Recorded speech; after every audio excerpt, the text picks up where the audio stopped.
Hello everybody, it's Carl here from wolfofficial.com, and I want to tell you about my experience at the Consumer Electronics Show. So it's been almost a month since I went. I was lucky enough to get a one-day ticket to it, and as soon as I walked in, I got a cup of coffee, and then I walked down the stairs, and I noticed first thing was virtual reality, and I just had to try it. So I sat down, and it was a roller coaster type of deal, and I sat in the chair, and the chair was also motion sensing. It was moving around, and it was really fun. The goggles that you put on also had speakers so you can hear with the headset, and then I just noticed that it was really interesting, very, very interesting. And then I moved around a little bit more. I saw some smaller companies that I never really heard of before, but they had some new audio speakers type of thing, that music industry type stuff.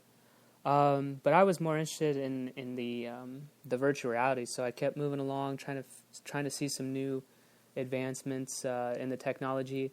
I went to another virtual reality booth, and they were doing a haunted house. So I got to sit in a haunted house, the virtual headset, and the chair that was also motion sensing, and I got to move around.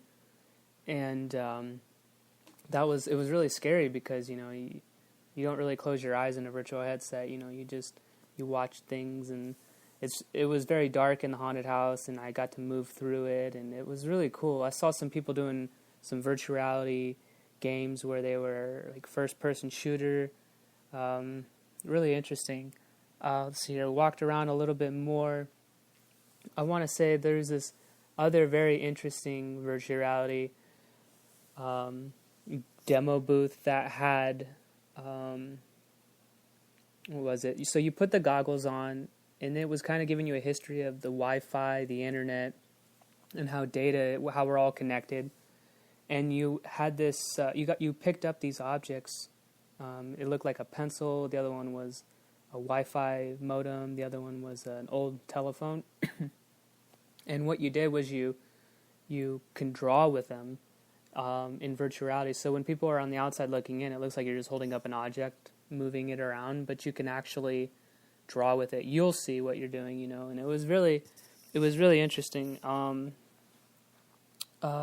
you can kind of create things, and it was very interesting when you're wearing the headset. So another one was, there were some new companies there that I never heard of that were really like on the cutting edge of, the design.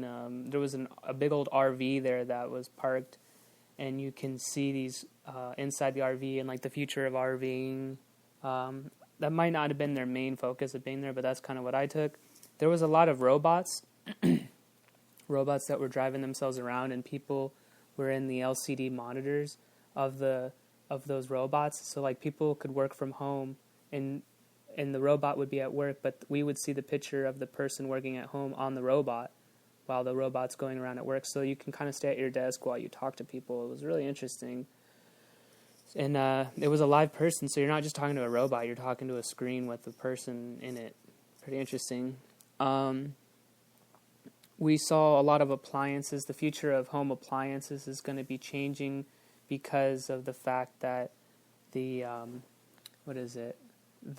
everything is being integrated. So like if you're running low on food, the refrigerator will tell like Amazon, or it'll tell a company to reorder food for you automatically. That was pretty cool. We got to go inside of a car. There's Tesla. They were there. They had a pretty cool car. And then we walked in, and we sat in some of the cars, got to hear their premium audio sound system in the car. It was pretty neat. Nothing too crazy. It was just, a car with a great sound system. We got to see the future of cars in general. They look more like hovering vehicles that I would imagine some of them can fly. The future of bicycles and how they are going to be more self-propelled type of deal. Where else did we see?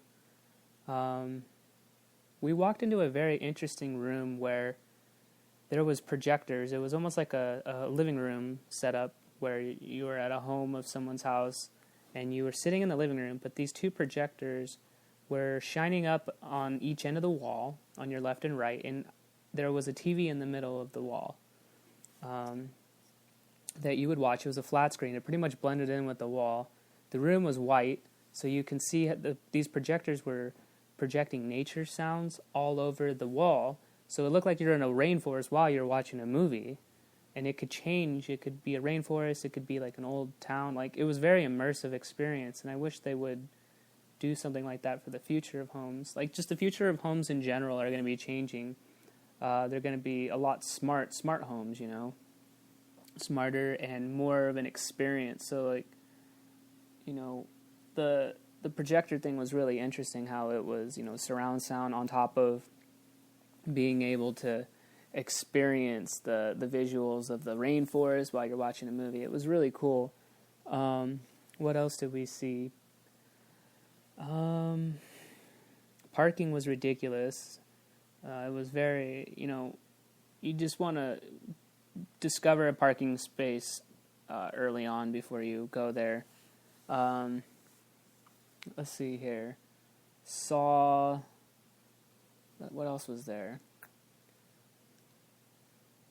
Yeah, there was just a lot of virtual reality stuff that I was particularly interested with the virtual reality, and a lot of things that you can put your face up to, and you can see just the way that we're visually watching things, like Google Glass type of deal, where we can watch visual football games, and we can get really front row and center with them.